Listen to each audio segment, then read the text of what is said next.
Muy buenos días para todos. El Centro de Pensamiento Pedagógico de la Secretaría de Educación del municipio de Envigado y la Institución Universitaria de Envigado les dan la bienvenida al seminario sobre enseñabilidad de los saberes, un espacio de encuentro para la reflexión en torno a la antropología, la epistemología, la pedagogía y la didáctica de los distintos campos del conocimiento en torno a los cuales los docentes del municipio de Envigado agenciamos procesos de formación con nuestros estudiantes que den lugar al surgimiento de ciudadanos libres, responsables, respetuosos, apasionados por las ciencias, la filosofía, las artes y la tecnología, que se constituyan en últimas en agentes de transformación que aporten al surgimiento de una cultura centrada en la conservación de la ética, la armonía, la inclusión, la equidad, el bienestar y la alegría en el vivir cotidiano. A todos los asistentes, muchísimas gracias por haber aceptado esta invitación. Este evento está siendo grabado para fines académicos y de difusión. Les solicitamos a los asistentes, por favor, mantener sus micrófonos y cámaras apagados. La mañana de hoy los convocamos para escuchar la conferencia Pedagogía de la Mar y Transformación Cultural Profunda a cargo de Carlos Palacio Gómez, PhD en Filosofía y docente e investigador de la Institución Universitaria de Envigado. Carlos, bienvenido. Te dejo entonces para que procedamos con la conferencia.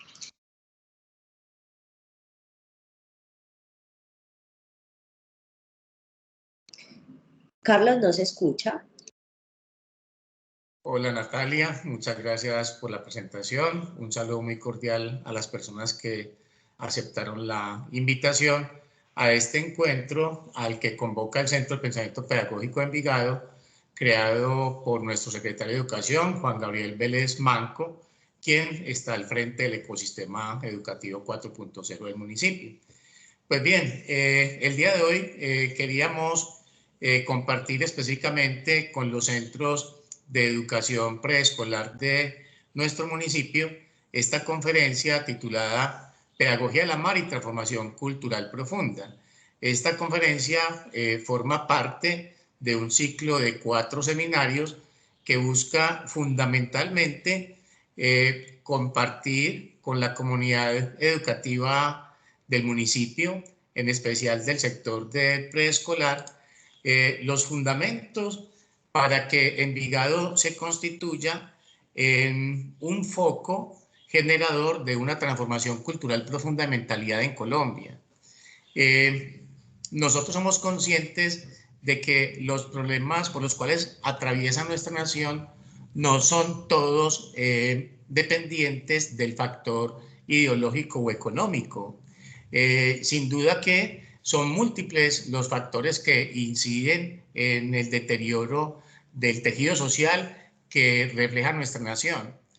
Pero también todos somos conscientes de que hay rasgos que van mucho más allá de lo ideológico, que atraviesan por igual a sectores representativos de nuestra sociedad y que expresan una dificultad para convivir en medio de un sano respeto, de un reconocimiento que se exprese a través de unas posibilidades de hacer una vida digna y confortable para la mayoría de la nación colombiana.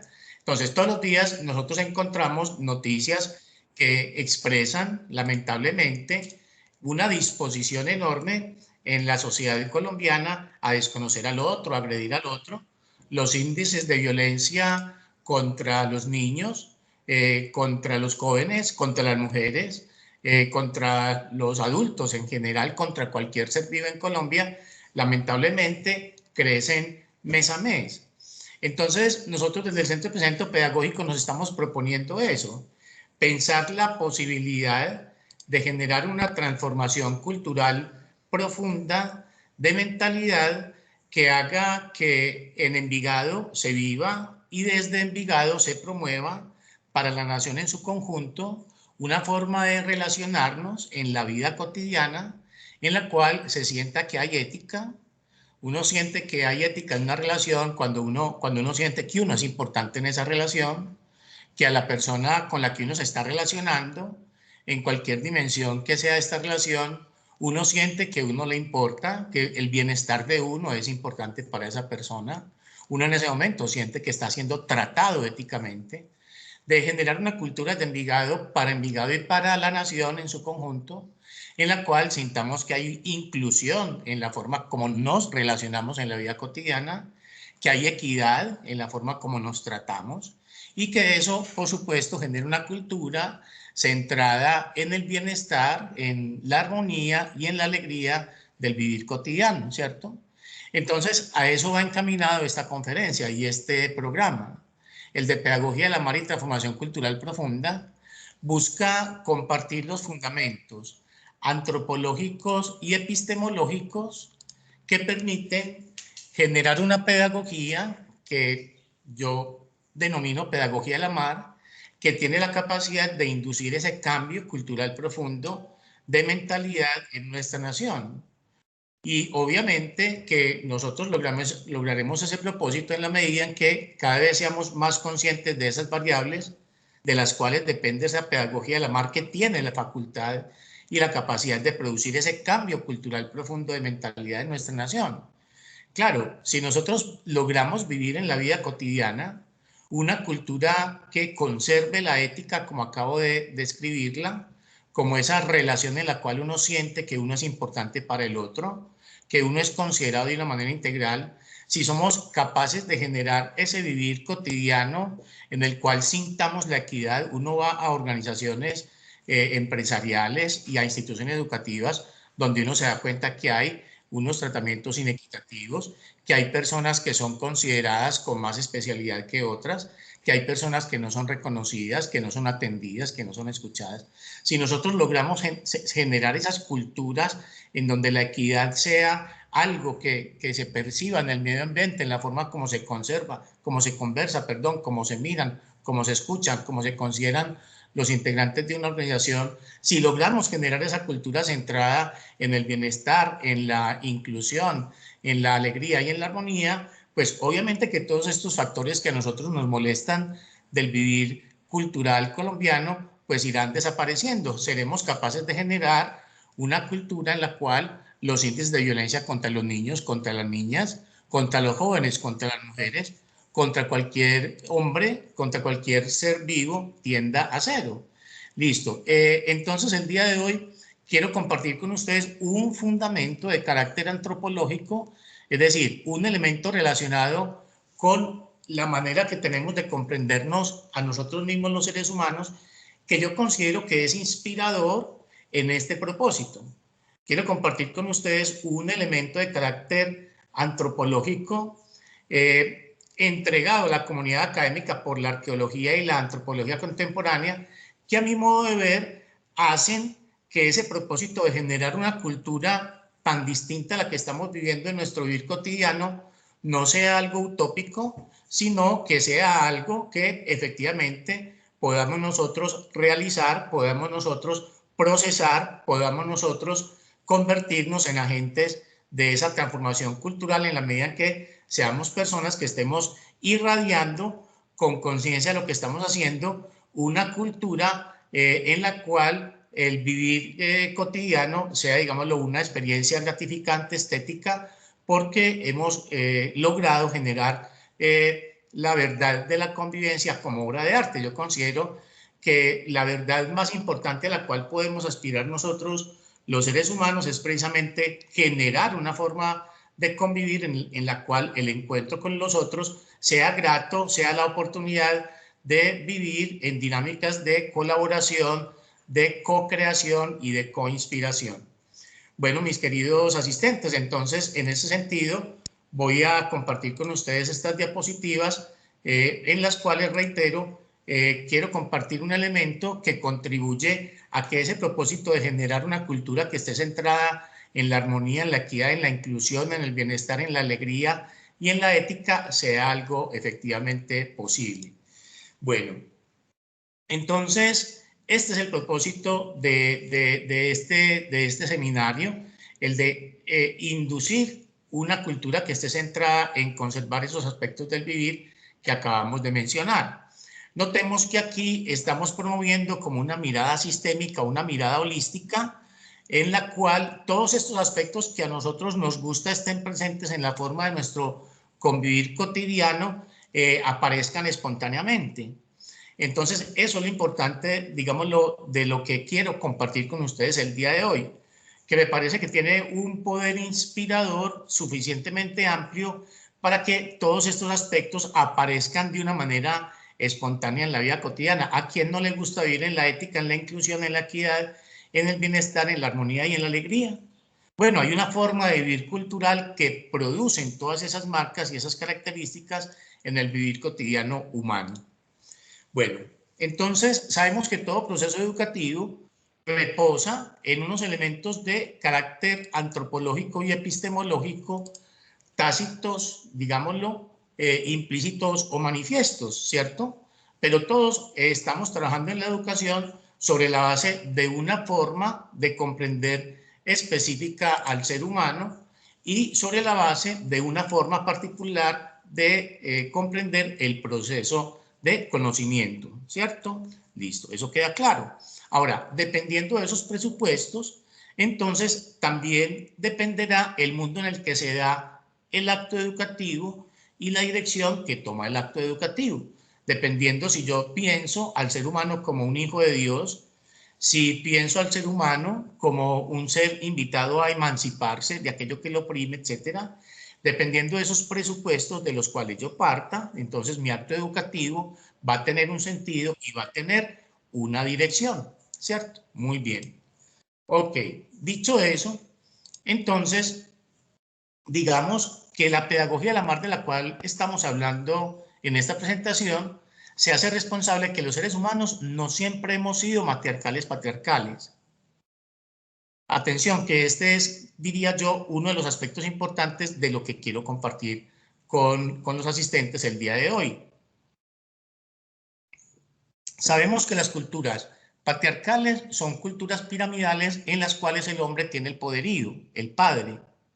Y las culturas matriarcales son culturas también piramidales donde quien tiene el poderío es la mujer o la figura de la madre. Ahora, en las culturas donde el poderío recae fundamentalmente en el padre, de todas maneras las mujeres también aprenden a desenvolverse en esquemas relacionales de poder, de dominio. Participan de relaciones de dominio, es decir, participan de relaciones jerárquicas. En ese sentido, también las mujeres que viven en culturas patriarcales también son matriarcales y viceversa. Los hombres que viven en culturas matriarcales también entran a experimentar, participan de relaciones de dominio y en ese sentido también se vuelven patriarcales. Entonces, lo primero que queremos resaltar o compartir el día de hoy, mis queridas asistentes, es que los seres humanos no siempre hemos vivido en este tipo de culturas. Ese es el prejuicio que quizás queremos remover con la conferencia del día de hoy. Porque en nuestra cultura prácticamente partimos del presupuesto de que los seres humanos siempre hemos vivido en culturas jerárquicas, en culturas piramidales, en culturas donde el hombre detenta el poder. Prácticamente nosotros contamos la historia de la humanidad de los griegos hacia acá, a quienes consideramos la cuna de Occidente, y eso está bien. Y noten que desde los griegos hay una inequidad valorativa entre el hombre y la mujer. En los griegos, los hombres son ciudadanos, las mujeres no son ciudadanas. En los griegos, el amor homosexual entre hombres es más valorado que el amor heterosexual, es decir, que el amor entre hombre y una mujer. Porque el amor entre hombre y hombre está dado por dos individuos que tienen un valor superior al de las mujeres y se aman. Es decir, lo que quiero destacar es que desde el comienzo de la historia que para nosotros es relevante, la de los griegos hacia acá, la inequidad entre hombres y mujeres es un rasgo constitutivo, ¿sí?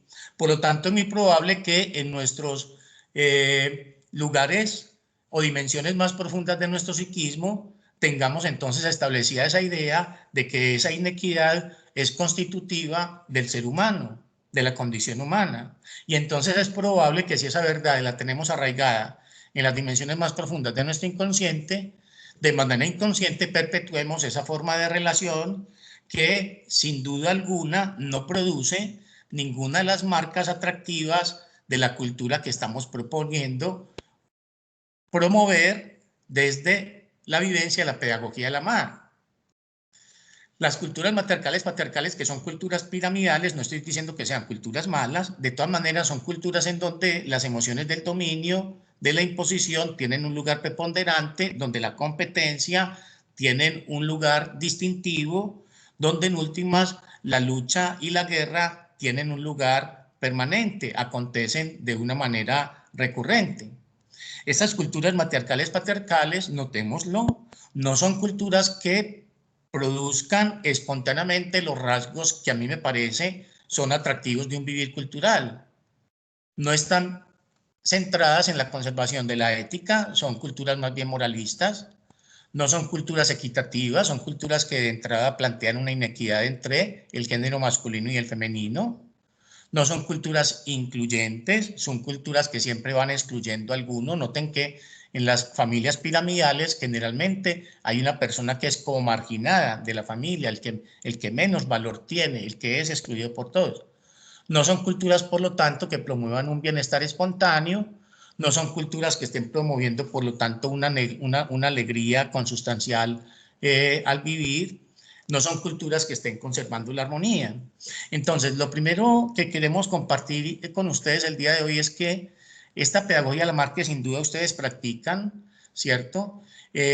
Por lo pronto, en primer lugar, se hace cargo de algo, que los seres humanos no siempre hemos sido matriarcales, patriarcales. Y esto es muy importante, porque si nosotros como educadores somos conscientes de que los seres humanos hemos vivido en culturas distintas a las matriarcales, patriarcales, vamos a tener un elemento inspirador para que nuestro ejercicio docente no promueva estas culturas jerárquicas piramidales que son excluyentes, que marginan, que son inequitativas, sino que con nuestro proceder vayamos gestando nichos donde el vivir en la ética, la equidad, la armonía, la alegría y el bienestar sean marcas consustanciales y constantes de nuestro convivir cotidiano. Muy bien. La pedagogía de la mar al mismo tiempo se hace cargo de unos aportes que hace la biología cultural de Humberto Maturana y de Jimena Dávila a la comprensión del vivir nuestro como seres humanos. Por lo pronto, digamos, la pedagogía de la mar no olvida que los seres humanos somos mamíferos, somos primates bípedos, por lo tanto, seres proclives al amor y al juego.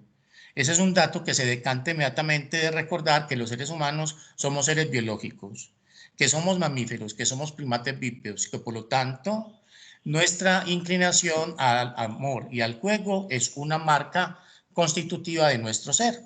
Muy bien, en nuestra cultura, al contrario de lo que estamos planteando acá, partimos del reconocimiento de las culturas matriarcales, patriarcales como una base antropológica para la educación. Eso es lo que queremos cuestionar el día de hoy.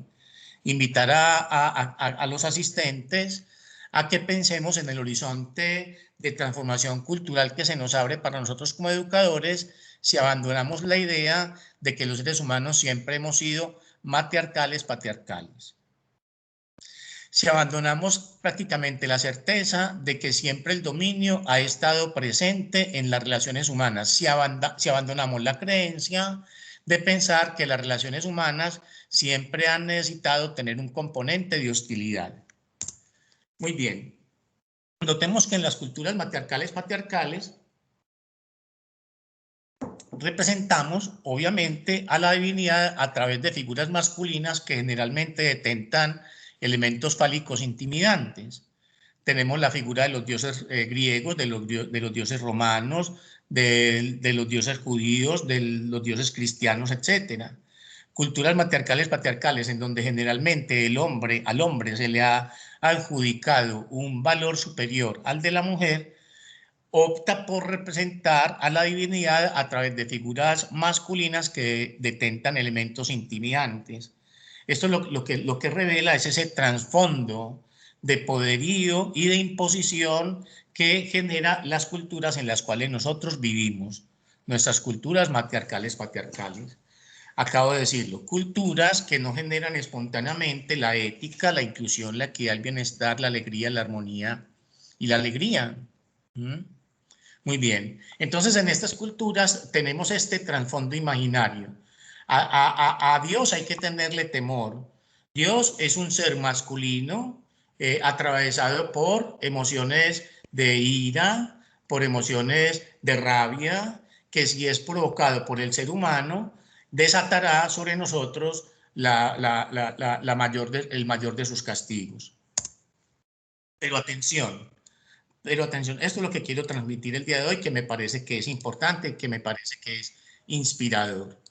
Pero atención, los seres humanos, por las culturas matriarcales, patriarcales, bueno, ya lo acabé de decir, no generan el vivir centrado en la conservación de la ética, la equidad, la inclusión, el bienestar, la armonía y la alegría. Es decir, entonces hay como una contradicción de base en lo que yo acabo de plantear.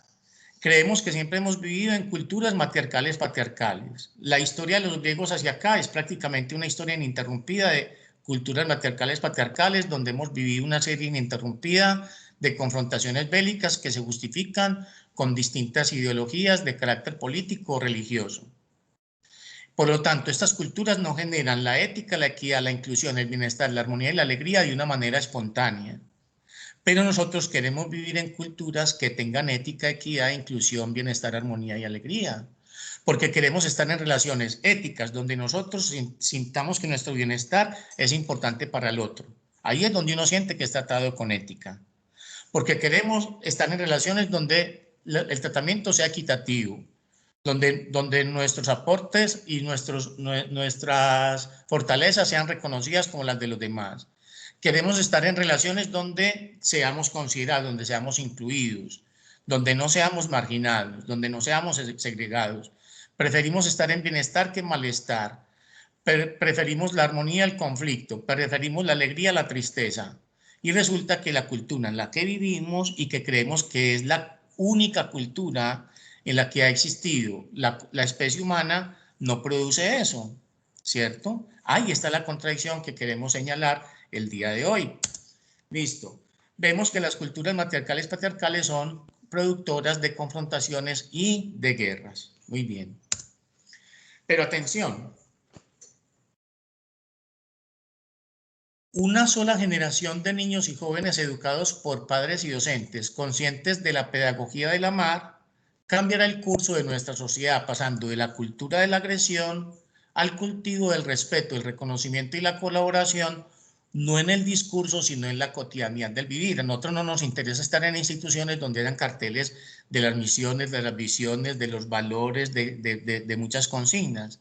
A nosotros nos interesa estar en organizaciones familiares, productivas, educativas, etcétera, donde sintamos el respeto en la forma como las personas se relacionan con nosotros, donde sintamos el reconocimiento, y eso se siente desde la actitud, desde la disposición corporal, desde la proxemia, de la kinesia se siente. Donde veamos la disposición a la colaboración, ¿cierto? Entonces estamos diciendo que podemos salir de esta cultura que produce guerras, que produce corrupción, que produce injusticia, que produce desarreglos del alma, que produce neurosis, que produce histeria, que produce marginación, que produce todos los sucesos lamentables que vemos en el día a día. Podemos salirnos de esta cultura si una generación de padres y docentes somos suficientemente conscientes de la pedagogía del amar. Ahora, ¿qué es lo que estoy diciendo yo? ¿Qué es lo que quiero dejar hoy sembrado como una semillita en esta comunidad educativa? ¿Qué es lo que quiero dejar hoy bien sembrado? La idea de que los seres humanos hemos vivido en culturas donde la ética, la inclusión y todos estos rasgos que acabo de mencionar fueron generados espontáneamente en el fluir del vivir, del día a día. Y que por lo tanto esas culturas podemos volverlas a vivir. Esas culturas son culturas llamadas culturas colegiantes, culturas matrísticas, culturas horizontales, culturas incluyentes. Se pueden denominar de muchas maneras. Ahora, si nosotros sabemos que esas culturas ya las vivimos y queremos nosotros ser agentes de un cambio cultural profundo, esa cultura la podemos vivir en nuestros hogares, en nuestras relaciones de pareja, en nuestras aulas de clase y en nuestro clima laboral. La pedagogía de la mar parte del reconocimiento de la existencia de las culturas matrísticas como una base antropológica para la educación. Esta noticia a mí me parece muy relevante porque esto no se está enseñando en las facultades de ciencias sociales y humanas de nuestro país. En nuestro país todavía las facultades de ciencias sociales y humanas no han asimilado la noticia de que los seres humanos no siempre hemos vivido en culturas matriarcales, patriarcales. Y a mí me parece que eso hay que hacerlo urgentemente. ¿Por qué? Porque a centenares de miles de seres humanos que no queremos vivir en relaciones jerárquicas, en relaciones de obediencia, en relaciones de poder, en relaciones de dominio, nos es de mucho provecho tener el referente de la existencia de culturas diferentes a estas culturas en las cuales se debate su vivir y convivir el hombre contemporáneo. Estas culturas que no vivieron donde había supremacía del hombre o donde había supremacía de la mujer, se denominan culturas matrísticas. Este es un conocimiento para mí muy relevante. Prácticamente a mí me cambió la forma de desenvolverme en el mundo educativo, porque como lo he expresado en 2 o 3 ocasiones en esta intervención, se constituye en un elemento inspirador para dimensionar la forma como nosotros proponemos el acto educativo en cada encuentro que tenemos con nuestros educandos, con nuestros estudiantes, porque se nos vuelve, digámoslo, un horizonte provocativo hacia el cual queremos que todas nuestras acciones apunten, porque se vuelve un elemento inspirador que hace que todas nuestras actuaciones sean congruentes con la emergencia de ese tipo de culturas. En última, los educadores tenemos el poder de dimensionar la Colombia que nosotros queremos vivir.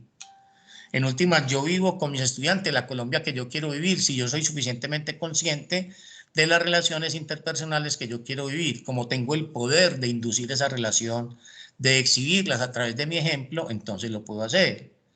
Entonces, en mi desempeño personal particular, por ejemplo, en mis clases, efectivamente vivo esa Colombia que yo quiero vivir, porque en la forma de relacionarme con mis estudiantes hay todos los rasgos que acabamos de mencionar en una sola forma de convivir. Está presente la ética, la inclusión, la equidad, la armonía, el bienestar y la alegría. Muy bien. Lo que nos inspira a nosotros los seres humanos es la relación materno-infantil. Si en las culturas matriarcales, patriarcales, que son culturas jerárquicas, que son culturas piramidales, que son culturas donde hay importancia personal de acuerdo al lugar que se ocupa en una jerarquía, en las culturas matrísticas, el elemento que dimensiona la relación entre las personas y que constituye como el referente fundamental es la relación materno-infantil. Eso es lo que nos hace humanos. Lo que nos hace humanos a nosotros los primates bípedos que habitamos en el lenguaje, que somos los seres humanos actuales, es precisamente la relación materno-infantil. Y notamos que la relación materno-infantil es una relación fundamentalmente amorosa. Es una relación que no está centrada en el dominio, en el control, tan presente en las culturas matriarcales, patriarcales, piramidales, sino que es una relación que está mediada por el afecto, por el reconocimiento, por el querer, por la ternura, por el juego, por la sensualidad, por el cariño. Estas culturas matrísticas son culturas que no fueron proclives a la guerra. No siempre hemos vivido en culturas proclives a la guerra, tal como la consideración de la cultura griega como nuestra cuna nos ha hecho creer. Antes de los griegos existieron a la altura de los Balcanes, en la vieja Europa, las culturas matrísticas, asociativas o colegiantes que vivieron alrededor de 3000 años sin confrontaciones bélicas. Esta es una noticia para mí impresionante. Y como les digo, esto no se está divulgando en el mundo académico. No se está divulgando en las facultades de psicología, en las facultades de educación. Por lo tanto, no se está divulgando un elemento suficientemente inspirador que serviría de referente para las personas y las instituciones que queremos inducir un cambio cultural significativo en la forma como vivimos en el día a día, por ejemplo, en nuestra nación. Imagínense que estas culturas vivieron más de 3000 años sin confrontaciones bélicas. Ese es un dato muy significativo. 3 milenios sin guerras. No estamos diciendo que vieron un fin de semana, que vieron 15 días, 2 meses, sino 3.000 años. 30 siglos sin confrontaciones bélicas. Entonces, eso que los seres humanos nos hemos planteado como una incertidumbre, ¿será que los seres humanos seremos capaces de vivir en armonía y en el respeto? Ya es respondido por la historia de la humanidad, ya fuimos capaces de vivir así. Y si fuimos capaces de vivir así, podemos volvernos a hacernos cargo de esa posibilidad, generando esa forma de vivir con nuestra forma de relacionarnos en nuestra vida cotidiana. La forma como estas culturas, esto es bien bonito, la forma como estas culturas representaban la divinidad era a través de figuras femeninas. La mujer era la diosa de estas culturas. Las figuras a través de las cuales se representaba la feminidad ponían alto relieve los genitales, el vientre, los senos. Fundamentalmente, digamos, los elementos de nuestra fisiología que entran en relación con nuestras relaciones sexuales y con la progenitura. Al fin y al cabo, las mujeres dan vida. Entonces, eran los elementos referenciales para representar el origen de la vida. La divinidad en las culturas matrísticas es representada a través de la figura de la mujer. Estamos tan atrapados en esquemas de pensamiento proclives al dominio y a la producción de guerra que suponemos que si en una cultura los hombres no son dominantes es porque necesariamente las mujeres lo son. Si a nosotros nos dicen, no, en ese pueblo no mandan los hombres, ahí mismo pensamos, entonces la otra alternativa es que las mujeres dominen, porque estamos muy atrapados en esquemas de relación inclinadas al dominio y a la imposición en los seres humanos. Porque la cultura en la cual nosotros surgimos nos ha mostrado esa forma de relación como consustancial y natural a la condición humana desde pequeños, a través de múltiples relatos. Qué tan interesante que entonces en nuestras acciones educativas, como yo sé que ustedes lo hacen, nosotros dejemos de transmitir esos relatos que implican la guerra, que implican la confrontación, que implican la negación del otro, que implican la derrota del otro, para que nosotros vayamos introduciendo un quiebre, ¿cierto? Un corte en esa comunicación intergeneracional de esa cultura matriarcal-patriarcal que se da en nuestra cultura. Entonces, estas culturas matrísticas, que fueron culturas horizontales, que adoraban el poder alimentador y generador de vida, surgieron en un periodo llamado neolítico calcolítico, entre el 7000 a.C. y el 3500 a.C., en un área que iba desde el Egeo hasta el Adriático, que incluía unas islas, que llegaba hasta Checoslovaquia, al sur de Polonia y al oeste de Ucrania. Yo tuve la oportunidad de constatar los vestigios arqueológicos de estas culturas en el Museo Arqueológico de Madrid. Y fue muy estimulante y muy alegre esa experiencia para mí.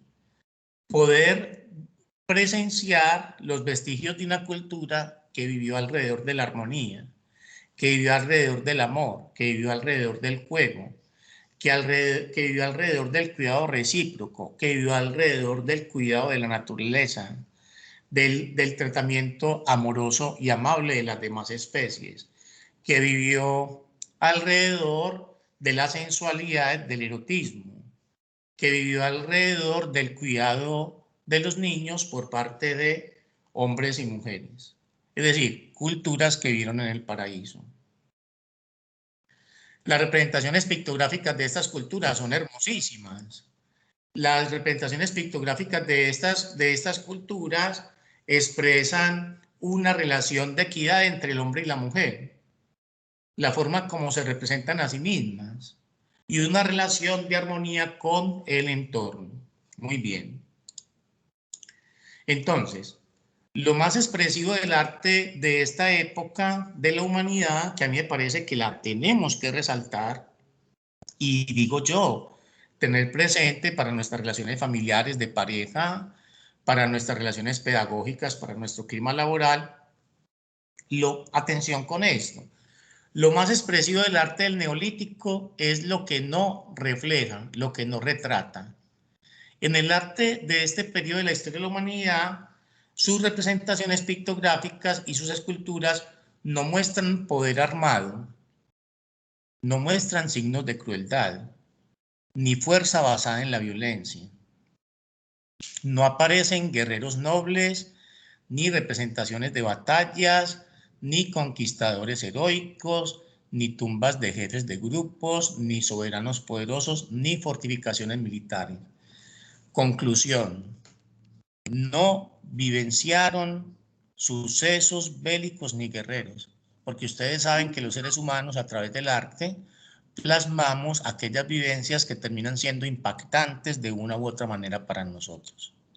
Y si estas culturas no plasmaban ni el poder armado, ni signos de crueldad, ni batallas, ni tumbas de jefes de grupos, ni nada de estos elementos, es porque sencillamente no vivieron esos sucesos.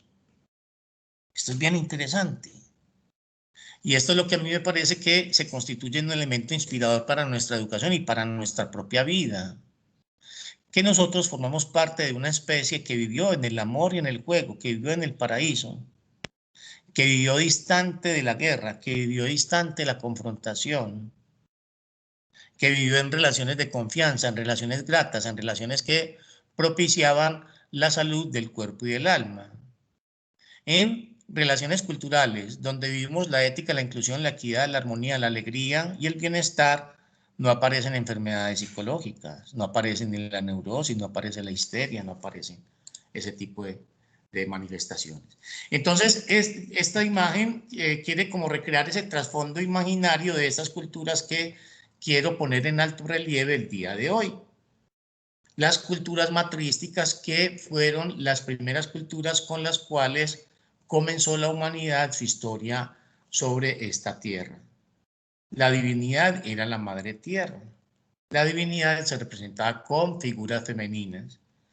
La mujer, al fin y al cabo, prodiga muchos elementos muy preciados para sus parejas, para sus hijos. El calor, el bienestar, la alegría, el confort, la sexualidad, el erotismo, el cariño, el juego, el alimento, el seno para los niños, etc., ¿no? Muy bien. Las culturas matrísticas representaron la divinidad a través de la figura de la diosa con su hijo consorte, rodeada generalmente de una rica colección de símbolos de la naturaleza inmersos en un proceso de metamorfosis que expresan su poder transformador desde un trasfondo de aceptación de la unidad de todas las cosas de la naturaleza. En estas culturas, la relación entre la madre y el hijo, vuelvo y digo, es el elemento inspirador para dimensionar prácticamente toda la forma de el vivir y convivir del ser humano sobre esta tierra. La representación originaria de la diosa, por ejemplo, acá en estas tierras andinas de la Bachué, consiste en que ella surge de las aguas con su hijo en sus brazos, el hijo crece, luego con su hijo se encarga de poblar el resto de la tierra y le transmiten la sabiduría y lo que deben conservar para que puedan vivir en armonía. Es decir, es un relato alternativo al relato edípico que nosotros consideramos que es el único y el que efectivamente dimensiona la estructuración del psiquismo humano. Humberto Maturana dice que el ser humano, para ser un ser responsable e inscrito de una manera adecuada en relaciones sociales, solo necesita la relación con una madre que quiera ser madre, que le dedique tiempo en el amor y en el juego y que lo oriente y lo rectifique sin agredirlo y que tenga relaciones sociales también mediadas por el amor, por el respeto, por la responsabilidad. Entonces aquí tenemos ese trasfondo imaginario de estas culturas. Digo, vuelvo y resalto, culturas donde ya vivimos como los seres humanos queremos vivir. Culturas donde no vivíamos en la competencia y en la agresión, sino que vivíamos en la colaboración y en el compartir. Donde no vivíamos tanto en la agresión como en el amor. Donde no vivíamos tanto en la guerra como sí en el juego y en el disfrute del vivir. El símbolo de la divinidad de estas culturas matrísticas, como representación del amor a la vida, es una mujer dando a luz, procreando y nutriendo, como lo hace la tierra con los seres vivos que habitan. Es decir, Noten que es muy importante tener la presencia, el reconocimiento de estas culturas en nuestro bagaje antropológico para nuestro ejercicio educativo, considero yo, tanto como nos sirve de inspiración para nuestro propio vivir personal, familiar, de pareja. ¿Qué tipo de cultura yo quiero vivir en mi hogar? Si quiero ser un hombre dominante, una mujer dominante, o si quiero ser un hombre colaborativo, un hombre sensual, si quiero ser una mujer colaborativa, una mujer sensual, más inclinado a las relaciones de horizontalidad, a las relaciones horizontales colaborativas que a las relaciones piramidales de dominio y de lucha. Bien, entonces aquí hay unos elementos de carácter cultural donde se refuerza la existencia de estas culturas. Recuerden que la Biblia cuenta la existencia de un jardín donde el hombre y la mujer vivían en armonía. Quiero decirles que la forma como se representan esas culturas matrísticas, según pude constatar en el Museo Arqueológico de Madrid, se representan de una manera como se representa el paraíso en algunas imágenes del Renacimiento que acompañan el libro del Génesis. Creo que hay un cuadro que es de Rafael, pero puede que esté equivocado, donde se pinta el paraíso, y el paraíso están Adán y Eva rodeados de todas las otras especies, viviendo en armonía. Pues prácticamente así se representaban. Esto es interesante, estas culturas se representaban del mismo modo. ¿Ah? Se representaban unas relaciones armónicas entre la familia, aparecía el hombre y la mujer, sonrientes, acompañados de 2 o 3 hijos y rodeados de especies, de otras especies que tenían sonrisas en sus rostros. Eso es bien interesante. O sea, ellos representaban una relación con el entorno alegre, estética, la estética proveniente de moverse en el respeto por la biosfera, ese respeto por la biosfera que en buena medida hemos perdido y debemos nosotros cultivar y recuperar, que yo sé que ustedes hacen de una manera muy diestra o muy elocuente en la forma como ustedes trabajan. Sea este momento de hacer la claridad de que vamos a seguirlos convocando para que sigamos compartiendo saberes acerca de cómo nuestra acción educativa contribuye a generar una transformación cultural profunda en mentalidad donde logremos algún día tener una nación donde todos efectivamente sintamos orgullo de pertenecer a ella. También tenemos el elemento cultural del Tao Te Ching, que habla de una época donde el yin femenino no era gobernado por el yang masculino. Estos son elementos culturales que son reflejo de la existencia de esas culturas efectivamente armónicas con las cuales surgió la humanidad. Uno de los elementos importantes que quiero que a ustedes les deje esta conferencia es el hecho de que reconozcamos que los seres humanos somos seres eminentemente amorosos, que por nuestra condición biológica de mamíferos, primates bípedos, somos seres eminentemente inclinados al amor y al juego, que simplemente comenzamos un vivir cultural, el matriarcal patriarcal, que empezó a hacernos girar en torno a la conservación y a la ampliación de emociones como las del dominio y las de la lucha. Pero fundamentalmente los seres humanos somos seres eminentemente amorosos. Por eso es que nos invitan a vivir en el amor, en el juego, en el respeto, en la colaboración, en el reconocimiento, en la sensualidad, en el erotismo, en la coinspiración, en la cocreación, y a todos nos gusta ese vivir. Hesíodo habla de una cultura de raza dorada, estamos hablando de la mitología griega, que hablaba de una cultura que cultivaba con paz y tranquilidad antes de que llegara una raza menor con un dios de guerra. Y atención con este dato, las culturas matrísticas, que las tenemos muy en el olvido, pero que tienen lo que nos falta al hombre civilizado, yo considero que lo que le falta al hombre civilizado lo tienen las culturas ancestrales. Estas divinidades de las culturas matrísticas, asociativas o colegiantes, donde no dominaba el hombre, donde no dominaba la mujer, donde no había lucha de los superiores sobre los inferiores, o mejor, de los adultos sobre los menores, estas divinidades de estas culturas no pedían obediencia, ni destruían, ni castigaban. Muy interesante esto. Una relación con la divinidad donde no había obediencia, donde no había miedo a la destrucción y donde no había castigo. Esto es propio de una relación con la divinidad de una cultura que vivía fundamentalmente en el amar. La emoción del amar es constitutiva del origen del lenguaje de los seres humanos. Donde no hay amor, no surge el lenguaje. Ustedes saben más eso que yo.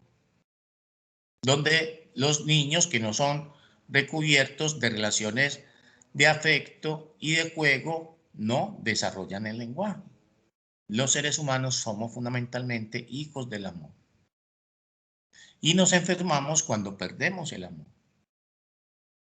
Cuando entramos en relaciones de dominio, de competencia, de lucha o en puras relaciones instrumentales, donde perdemos la sensualidad, donde perdemos el disfrute de estar juntos, la cercanía del otro, comenzamos a enfermarnos. Entonces, en estas culturas, la igualdad entre todas las personas era una marca distintiva. La dominación masculina, la dominación femenina, la propiedad privada de la tierra y la esclavitud no existían. De acuerdo con una antropóloga de apellido Gimbutas, después de investigar 3.000 casas de campo y 30.000 esculturas del Neolítico, la igualdad masculino y femenino era una constante. Era una constante. Atención, ya vivimos en esa equidad. Ya vivimos en esa igualdad entre géneros, esa igualdad donde no somos iguales, idénticos, sino donde tenemos una misma importancia personal el uno que el otro, es decir, donde no tenemos lucha por la importancia personal. Ya vivimos esa igualdad, eso es importante resaltarlo. Que eso que nosotros estamos buscando y que a veces no sabemos cómo, ya fue nuestro. Que ya vivimos en relaciones donde simplemente estamos disfrutando del estar juntos, del hacer cosas juntos, de lo que nos podemos prodigar, de lo que nos podemos regalar. La dominación masculina, la dominación femenina, la propiedad privada de la tierra y la esclavitud no existían. La igualdad masculino-femenino es una característica constante. Entonces aquí tenemos, digámoslo, una imagen, no nos saltemos tan rápido, una imagen de una relación familiar que quiere expresar la equidad entre los géneros. Donde no hay dominación, aparece la posibilidad de vivir en el amor y en el juego. ¿Cuándo aparece el dominio? Cuando cesan las relaciones de consensualidad en el conversar. ¿Y cuando estamos en el amor? Estamos en el amor cuando fluimos en una forma de conducta donde yo siento que soy válido, siento que los otros son válidos y que lo que va pasando es válido. Cuando estoy inmerso en ese flujo del vivir, donde yo me siento válido independientemente de que haya acertado, que me haya equivocado, independientemente de cualquier cosa, yo me siento válido cuando estoy fluyendo en esa conducta, donde también los otros, independientemente de que me agraden, no me agraden, los siento válidos, los siento válidos. Y lo que está pasando, independientemente de que me agrade o no me agrade, también lo siento válido.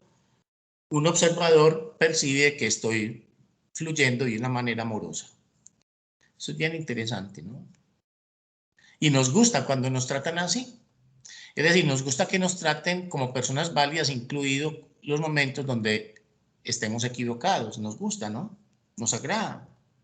Y la persona que nos trata como válidas, incluso cuando estamos equivocados, queda ocupando un lugar importante para nosotros en nuestra vida. ¿De dónde viene eso? ¿De dónde viene ese agrado de que nos traten bien? De nuestra naturaleza fundamentalmente amorosa. De ahí viene esa disposición nuestra. De nuestra naturaleza fundamentalmente amorosa. Los seres humanos somos seres adictos al amor y a lo social. Y el amor es fácil.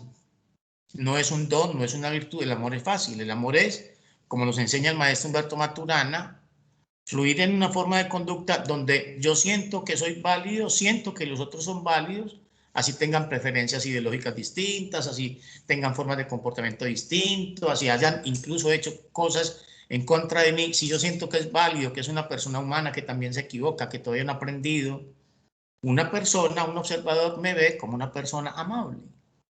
Eso es interesante. Somos seres adictos al amor. Por eso la pedagogía del amor opta por conservar esa emoción que acabo de describir, y desde ahí desenvolverme como educador, desde ahí hacer observaciones, amonestaciones, hacer sanciones, hacer reprobaciones, etcétera, sintiendo que el chico es válido. Porque cuando yo siento que el otro es válido, yo no me comporto de cualquier manera. Yo no hablo de cualquier manera cuando siento que el otro es válido. Hablo de una manera particular. Cuando siento que el otro es válido, no quiero herir al otro. Eso es bien interesante. ¿Y por qué nos gusta que nos traten cuando sentimos que el otro no nos quiere herir? Porque también somos adictos al amor. Somos seres sociales. Somos hijos del amor, biológicamente hablando. El fundamento del humano está en el amor, mientras que el fundamento del malestar es cultural. Aprendimos a vivir en una cultura que genera malestar. Y no tenemos cómo salirnos hasta que pronto nos muestran lo que nos está mostrando esta conferencia. Miren, podemos vivir en culturas matrísticas. Sin duda que nuestros padres se equivocaron, los padres de nuestros padres se equivocaron y así sucesivamente, pero es que ellos no tenían la forma de salir de esta trampa. ¿Quién tenía la posibilidad de decirles, miren, pueden vivir de otra manera distinta a esta cultura? Entonces, esto significa que el vivir cultural centrado en la conservación de la equidad, la inclusión, el bienestar, la ética, la alegría y la armonía, no es una utopía, como afirmamos constantemente en Occidente, sino que es una experiencia histórica que ya vivimos, que puede ser de inspiración para una transformación cultural profunda de nuestra nación. No es utópico vivir en la armonía, ya lo hemos vivido durante 3000 años. Entonces, eso significa que la muestra con la cual hemos explicado la condición humana no ha sido representativa. Hemos olvidado unas culturas muy importantes. Solo hemos tenido en cuenta las culturas matriarcales, patriarcales dominantes. Entonces, debemos cambiar nuestra comprensión de la humanidad para poder recuperar nuestra humanidad. Claro, si nosotros empezamos a tener presente que los seres humanos vivimos en relaciones equitativas, donde la relación con la divinidad era a través de figuras femeninas que inspiraban confianza, respeto por la naturaleza, etcétera, donde los adultos no agredíamos a los menores en nombre de buenas intenciones, sino que siempre orientábamos conservando el aprecio por los otros, por los niños, de manera que con el ejemplo estábamos transmitiendo relaciones interpersonales humanas.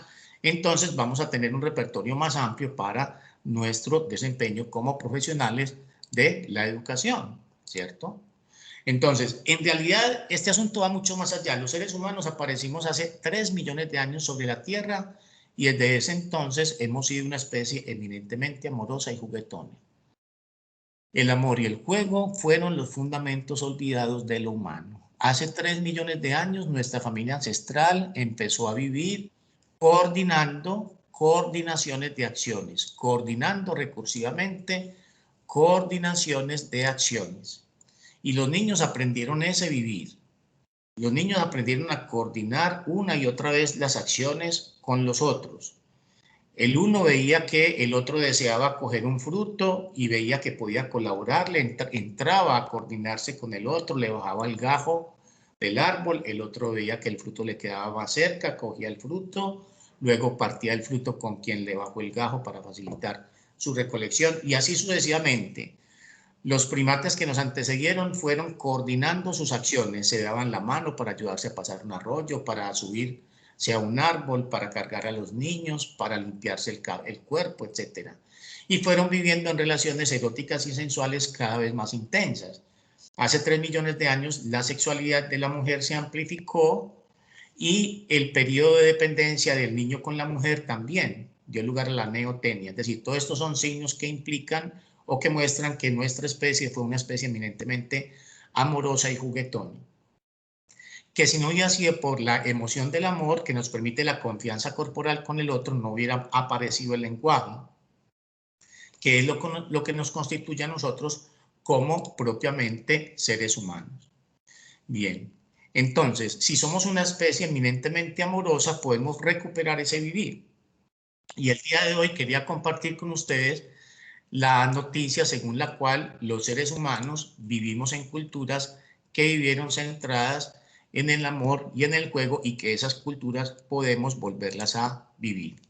Ahí tenemos una imagen que nos recuerda pues como esa procedencia amorosa desde nuestros primates bípedos. Vemos que el amor y el juego son propios de los mamíferos. A los mamíferos nos gusta estar cerca los unos a los otros, siempre y cuando podamos estar en confianza de que no nos van a traicionar, de que no nos van a castigar nuestras equivocaciones. La humanidad surgió cuando la familia ancestral comenzó a vivir en el lenguajear como un fluir del vivir, coordinando acciones conductuales por consenso, y eso solo pudo ocurrir en dinámicas conductuales de mutua aceptación, es decir, en la emoción del amar. ¿Cómo están en la emoción del amar? Podemos hacerlo sintiendo que yo soy válido y sintiendo que las otras personas son válidas, no sintiendo enamoramiento por las otras personas, sino sintiendo sencillamente que la otra persona es válida. En mis cátedras invito permanentemente a mis estudiantes a que tengamos sentimientos de benevolencia, que tengamos un espacio en nuestro corazón desde el cual deseemos bienestar para todos los colombianos, que deseemos que a todos los colombianos, humanamente hablando, nos vaya bien. Si no tenemos un lugar en nuestro corazón desde el cual sintamos el deseo de que a todos los colombianos nos vaya humanamente hablando bien, ¿cuándo vamos a tener un país para todos?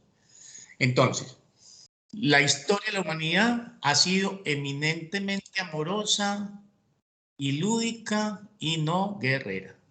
Bien, fundamentalmente la historia de la humanidad ha sido fundamentalmente una historia eminentemente amorosa y lúdica, no bélica y guerrera.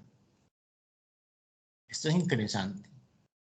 Nuestra naturaleza está dada por el amor y por el juego, no por la guerra y por la confrontación. Desde nuestra biología estamos inclinados al amor y al juego.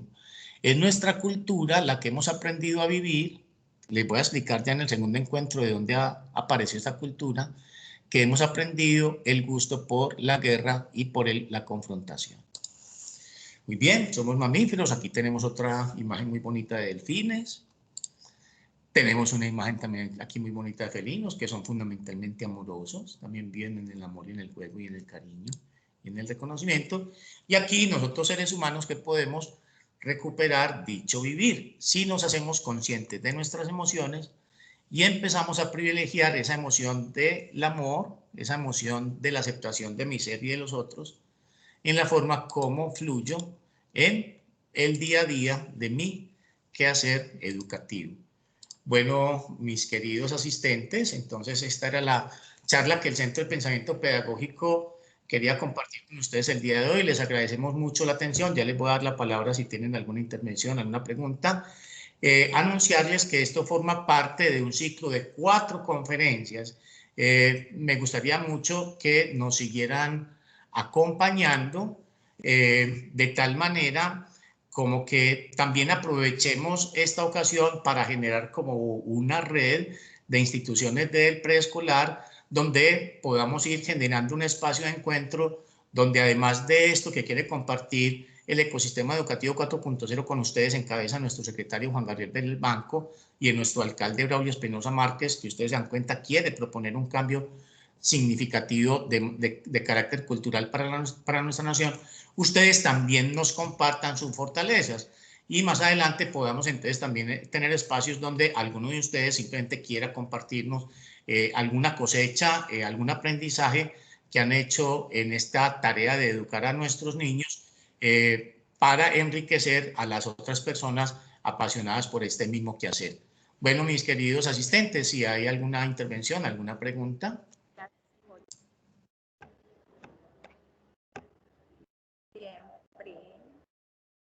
Karen. Ahí regular. Aló. Sí.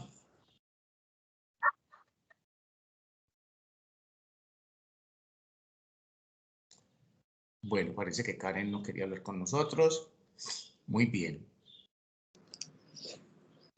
Bueno, Carlos, siendo entonces así que ninguno de nuestros invitados tiene ninguna intervención, damos por terminado este encuentro. A todos ustedes, muchísimas gracias por haber aceptado esta invitación. Tengan una feliz mañana. Muchísimas gracias. Con mucho gusto. Feliz día. Muchas Que gracias. estén muy Feliz día. bien. Muchas gracias. Gracias. Gracias. Gracias.